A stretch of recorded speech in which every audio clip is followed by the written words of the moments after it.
Did you know that the trauma of sex trafficking can be passed down to each generation? I'm about to tell you about a story of a woman who was delivered from generational sex trafficking. I just had this session last night. It's crazy.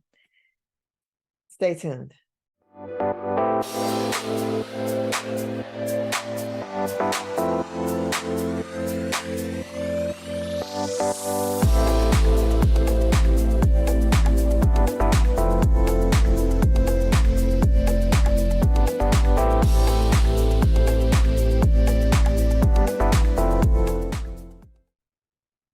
Hi, I'm Joy with Breaking Curses 101. Please subscribe to this channel right now. Just hit that subscribe button. I need more subscribers. Share this video. This is going to be pretty wild. And if you can, I want to see your comments. I want you to comment on this video because this is some wild stuff I'm pulling up out of people.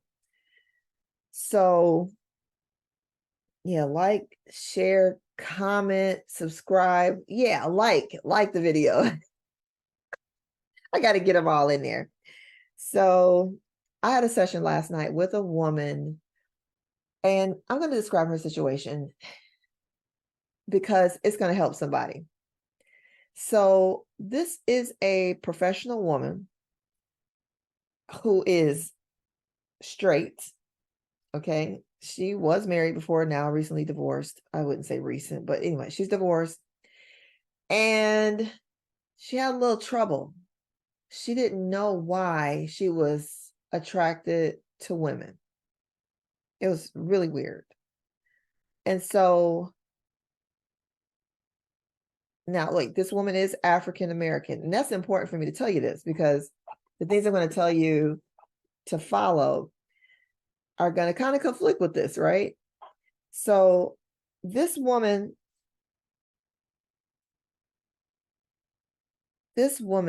I said she's African American, but she would have a dream about a woman from India, and the woman from India has come to say things to her in the dream. Also, she's always been fascinated by the salwar kameez, the Indian wear, the garb, the dresses that the women from India wear, you know, with the long top and then the pants underneath it and the scarf. She was pretty obsessed with those things and she really wanted one. So she has taken my courses before and we pulled out things before. She ended up married to a warlock. What are the chances? What are the chances that that can happen? Well, if you are from a bloodline of witches, it would lead you right down that trap. So this is going to be a really wild session because a lot of things came up that I'm still trying to wrap my mind around. Like I said, this just happened last night and I'm trying to give it to you fresh, but at the same time, I'm understanding some things for the first time as I read them to you. Because I just cast these things out, you know, I'm solving a puzzle. It's like solving a Rubik's Cube. And then boom. So I can't tell you like every move I made until I kind of try to go back and revisit this. So because I've been on this ancestral witch kick lately, just pulling ancestral witches out of people, which are human spirits, not demons. So mainly in deliverance ministry, you hear people talk about, you know, pulling out Jezebel, pulling out, you know, Leviathan, you know, casting out spirit spouses, whatever. But not too many people talk about the human spirits. So she had 4 whole witches in her that were from the ancestry.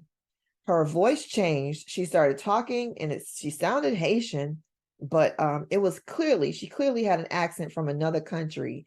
She was talking and she was using words from another language. I didn't know what she was saying. Okay, so anyway, so I laid the background. She is an African American woman, but I think most of these things were from I want to say India, but now I'm about to correct myself. The first ancestral witch that came up said her name was Chankiva. Chankiva. Now that does sound Indian, but this person said she's from the east coast of Israel, a family of priests. Hot dog. Okay, y'all. Bring it in. Bring it in. Let's get real close here, okay? So this is about to get crazy. She's from a family of priests, and a covenant was formed to make the priests more powerful. The powers that they got through these sacrifices were shape-shifting. Okay? I said, well, how does this shape-shifting work? It said it transforms them into images of light. This is satanic power. So that people would worship them. Okay, so this is satanic power used in religion to make the people feel like they're in awe, and then worship the priests. Okay, so this thing had been in the bloodline for, there was a covenant for 16 generations and a covenant for 13 generations. This Chankiva said she was in there for 16 and then 13. So sometimes these spirits will pass down and then they'll stop, and then somebody will not come in agreement with this satanic covenant, and then it'll restart. So that's what happened. So this covenant requires baby sacrifices. This covenant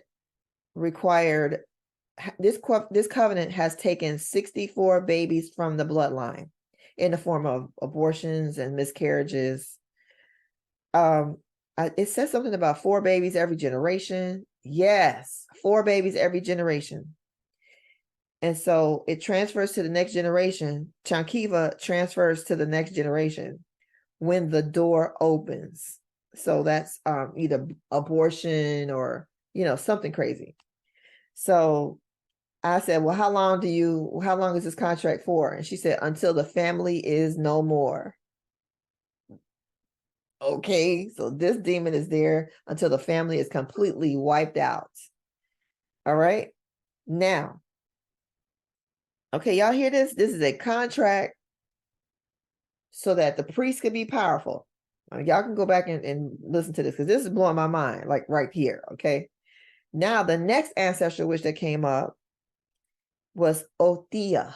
Othia. And she was talking like an accent. Othia. Anyway, she's a higher ranking witch than Chankiva. But she said she was in there 12 generations. So that didn't even make sense to me. But I'm just going to roll with it. So I said, so who's higher ranking than you? I didn't even get into Othia, because I was like trying to figure out who the highest ranking witch was. So I got to Manny. Manny said he was in there for 24 generations. So that was the oldest one. They came in through baby sacrifices and taking girls' virginity at the age of 16. Blood must be shed every generation by baby sacrifices or people dying prematurely through sickness. Manny is a human spirit who is also a vampire. So he brings in thoughts of sickness and he takes lives prematurely. So far he's taken 34 lives. Then there's Avanti. I thought Avanti might have been from Haiti. Not quite sure, but that's what I heard, because it started sounding like a Haitian accent. So I'm like, are you from Haiti? And she said, yeah. I'm like, okay. I didn't get into what Avanti did. I just kind of skipped on over that. But or I just didn't have time. I didn't write everything down. But then some idols showed up. Diana and Hassep. Hassep. These were idols that the ancestors worshipped. But the main idol, they were all under the authority of Shiva. Okay, Shiva. Y'all know what Shiva looks like? That blue person. Anyway, Shiva was over child trafficking. They would sell the children. So let me just they would sell the children. There was a lot of molestation of children. So all this went back to India. And she started having visions of India. She used to have dreams of India. An Indian man in real life came to her in college and said that he wanted her to marry him so that he can get a green card. But an Indian man approached her. Of all things, she looks very African American. She doesn't really look Indian. She did have long hair as a child. Crazy stuff. She said that she had an Indian teacher. Indian as in from India. So she had a teacher that was from India who favored her. So they were feeling a connection to her Indian side of the family. And then, but one time she said she dreamed about being in India on a mountain, and people were sacrificing on the mountain, and she felt like she had to get out of there. Like she felt like she was there. Now, a lot of you all are having dreams, and you wonder what these dreams mean.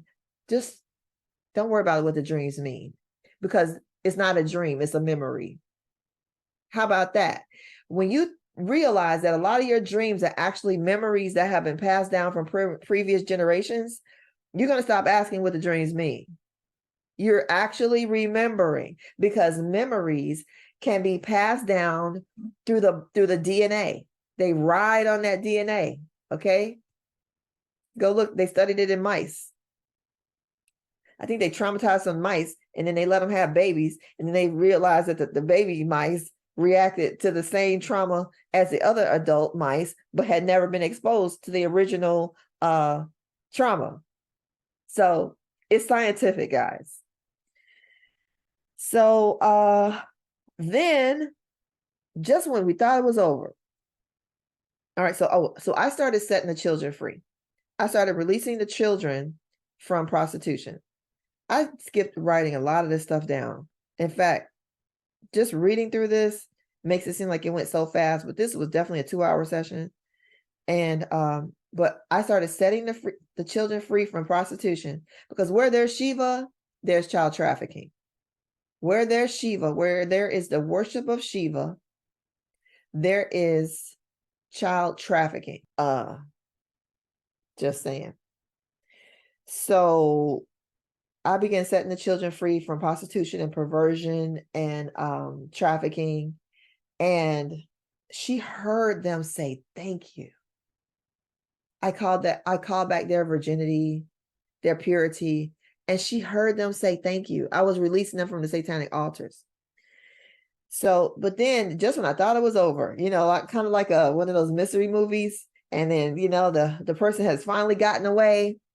And then just when they think they're safe, something comes up like Harry. Like the hand coming out of the grave. So Shamari showed up. Now, doesn't that sound Indian too? Shamari shows up with a cobra. He worked through her grandfather, who molested the children in the family. Now, that's how all this trauma connected to her. When she was a little girl, her mother was sick, and they had to stay with the grandfather or the grandparents. And he, with his dirty little hands, went around going after all the girls in the family. She said, like they would hide different places and he would come after them. So she never felt clean. Even as an adult, she did not feel clean. That's crazy, right? She said she would scrub herself in the shower until her skin came off because she felt dirty. During the session, I think this Shamari said, "You're not clean. You're dirty." And so she heard it and she was like, huh? And then she told me what she heard. So I had to address it. And then she said, that's when she said that she never felt clean. She had a stench on her breath. She felt like an odor was coming off of her. You know, people who knew her all the time, who got used to her, it didn't bother them. But new people, they could smell it. Now, all this came from her being touched as a child. I know I'm blowing somebody's mind right now. So when I cast that spirit out, broke that soul tie, I cast out the grandfather or whoever the voice was, and restored her soul fragments that were missing. She said things started happening. She felt something in her brain and something in her eyes. Her eyes got really clear. She could see better. Things started happening in her eyes, and then she felt something happening in her brain. You know, when a child is abused, something shuts down in their brain. Well, whatever that was in her was getting restored. So at the end of the session, as she was basking in worship, she felt like she received the ability to accept herself. So I don't know whatever gifts gifts and talents that she got back, but that was an immediate thing that she felt. And she looked so happy. She's been in my program a few months. This is the happiest I have ever seen her. Okay. So sometimes it takes a few rounds of deliverance to get those up, because deliverance happens in layers and demons hide. They hide under trauma. They hide, I want to say, soul fragments. When your soul fragments are missing, that's an open door for witches to live in those places, those empty places. That's how they get in. I mean, that's they traumatize you. So boop, boop, you're gone missing. And now something comes in its place. So are you suffering from child abuse? Chances are it didn't just start in your family. It's in the bloodline. And most of the stuff comes in through idolatry. People worshiping other gods. They just rebel against the true and living God. His name is Jesus. He is the King of Kings and the Lord of Lords. And if you don't accept him as Lord and Savior, you're going to get an imposter savior. And that thing is going to try to kill you. Okay? Satan comes to steal, kill, and destroy. So I'm going to stop here. I was just so amazed. I'm going to try not to go on and on and on. But this was just a very, very beautiful session, because the souls of the children were set free from the satanic altars. And she heard them say, thank you. So that is so amazing to me. So I'm focusing a lot more on soul fragment deliverance and deliverance from human soul fragments. You understand what I'm saying? The human witches from the bloodline. I believe people might call them familiar spirits, but this is so much more specific. I'm very, very specific in my deliverances, and that's why I get the results that I get. That's why people come to me. So check out the link. Check out the links below. And remember, deliverance is in layers. So don't expect to get one session and then live happily ever after. Like, that is childish. That is elementary. And you really need to throw that model out. Okay. It's not that your deliverance minister doesn't have power. They just don't have the revelation to set you free. And it happens in layers, like an onion. Okay. So check me out at breakingcurses101.com. I got a Facebook group, a private Facebook group, and free content on my site. All right, so I'll see you there. Bye. Start your deliverance journey today with the Breaking Curses 101 School of Deliverance. You can get delivered in the privacy of your own home. We've served over 6,000 people since 2016. So check out my link in the description below to take my free course to get started.